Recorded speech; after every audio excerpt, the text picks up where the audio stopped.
Que ce soit pour les devoirs, les révisions ou même les exposés, l'intelligence artificielle, elle est déjà partout. Elle fait partie du quotidien des élèves. Des outils comme ChatGPT, ça répond à n'importe quoi en quelques secondes. Forcément, cette révolution, elle soulève une question qui nous concerne absolument tous. Et voilà, on y est. C'est les dilemmes qu'on va explorer ensemble. Est-ce qu'on est en train de façonner une génération, on va dire, augmentée, plus brillante, ou est-ce qu'on se dirige tout droit vers une génération de cerveaux assistés, complètement dépendants de leurs écrans pour réfléchir? Alors, assister ou augmenter? Pour essayer de démêler tout ça, commençons par regarder ce que la science nous dit sur ces deux visages de l'IA. En fait, tout est une question d'usage. C'est soit une béquille, soit un levier. La béquille, c'est facile. C'est la paresse cognitive, le copier-coller sans réfléchir. Mais ça peut aussi être un levier incroyable, un outil qui aide à piger un concept super complexe, à résumer un chapitre interminable, ou même à trouver des exemples pour vraiment comprendre. Et pour bien comprendre ce risque de la béquille, il y a une étude du MIT Media Lab qui a mis en lumière un truc assez troublant. L'expérience était simple, ils ont juste regardé des étudiants utiliser ChatGPT pour faire leur dissertation. Et là, les résultats, ils sont sans appel. Alors, regardez bien ça. Ce qu'ils ont découvert, c'est que le groupe qui s'appuyait à fond sur ChatGPT avait une activité cérébrale beaucoup plus faible. Surtout dans les zones liées à la mémoire et à la créativité. Alors oui, leur texte était correct, mais il manquait cruellement d'originalité. Et le pire dans tout ça, c'est qu'ils se rappelaient à peine de ce qu'ils venaient d'écrire. C'est dingue, non? Les chercheurs ont même trouvé un nom pour ça. La dette cognitive. C'est une super image en fait. Pensez-y comme à un muscle. Plus on laisse une machine faire le boulot à notre place, moins on utilise notre cerveau. Et à la longue, le muscle s'atrophie. Ça peut mener à une vraie perte de nos capacités à raisonner par nous-mêmes. Mais attention, il ne faut pas jeter le bébé avec l'eau du bain. L'IA n'est pas l'ennemi, loin de là. Parce que d'autres études, elles, montrent tout le contraire. Quand l'IA est utilisée comme un tuteur, un assistant personnel en quelque sorte, pour demander des explications, pour avoir des exercices, pour se faire corriger, là, les résultats et l'esprit critique s'améliorent. En gros, c'est un coach, pas un remplaçant.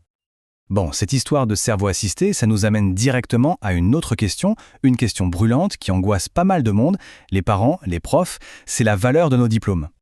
C'est la grande angoisse, on est d'accord. Si une machine peut passer les examens les plus durs, et parfois même mieux qu'un étudiant moyen, à quoi bon avoir un diplôme? Quelle est sa valeur? Et là, attention, les preuves sont déjà là. Et franchement, ça donne le vertige. Des chercheurs ont fait le test. GPT-4 a réussi des examens professionnels ultra sélectifs. Je parle de l'examen du barreau pour être avocat ou des examens pour devenir médecin. Et ça ne s'arrête pas là. Un prof de la Wharton School, une des meilleures écoles de commerce au monde, a fait passer son examen de MBA à ChatGPT. Le résultat, l'IA a eu une super note, un B, et c'est même parfois classé au-dessus de la moyenne de la promo. Et la tendance, elle se confirme partout. Sur des QCM de médecine bien complexes, certains modèles d'IA font déjà mieux que les étudiants. Le constat est clair, net, précis. Sur le papier, sur la connaissance pure, la machine peut déjà nous dépasser. Mais, et c'est un grand mais, il faut nuancer tout ça. Parce qu'une IA peut réussir un examen, ok, mais elle ne peut pas remplacer un pro sur le terrain. Un diplôme, ce n'est pas qu'une note, ça certifie des compétences profondément humaines, le travail d'équipe, l'empathie, le sens des responsabilités, l'expérience concrète. Donc, forcément, face à tout ça, il y a une urgence absolue. Il faut réinventer complètement notre façon d'évaluer. Concrètement, ça veut dire quoi?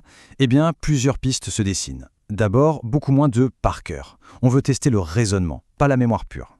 Ensuite, beaucoup plus d'oraux, de projets en groupe pour évaluer des choses comme la communication, la collaboration. Et enfin, le point clé, apprendre à travailler avec l'IA. La voir comme un outil qu'il faut savoir maîtriser. Le vrai changement, il est là.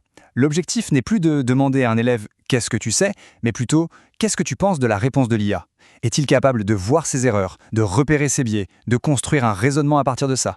Bref, c'est le jugement critique qui devient la compétence numéro 1. Et ça nous amène tout logiquement à la dernière partie. Au-delà des examens, qu'est-ce qu'il faut apprendre pour s'en sortir dans ce nouveau monde? Demain, savoir se servir d'une IA, ce sera aussi basique que de savoir parler anglais ou utiliser un ordinateur. Ça veut dire qu'il va falloir enseigner les fondamentaux. Comment on écrit un bon prompt, comment on vérifie les sources que l'IA nous donne, comment on croise les infos pour ne pas se faire avoir, et surtout, comment on identifie ses erreurs, ses biais. Et le plus important de tout, peut-être, comprendre les risques pour ne jamais devenir dépendant de l'outil. Et ça, attention, ce n'est pas que le boulot de l'école. C'est une mission collective, une responsabilité partagée. D'un côté, les parents, qui doivent poser un cadre, des limites à la maison. De l'autre, le système éducatif, qui doit absolument former les enseignants pour qu'ils puissent accompagner les élèves dans ce nouveau paysage. Au final, le choix il est entre nos mains.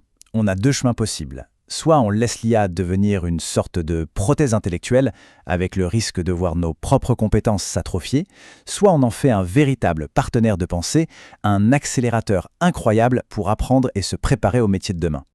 Cette phrase, elle résume tout parfaitement. L'idée, ce n'est pas de remplacer le cerveau humain, c'est de l'augmenter. Donc la solution, ce n'est ni de tout interdire, ni de laisser faire n'importe quoi. C'est de trouver un nouvel équilibre intelligent. Parce que la vraie question aujourd'hui, ce n'est plus de se demander si l'IA a sa place à l'école.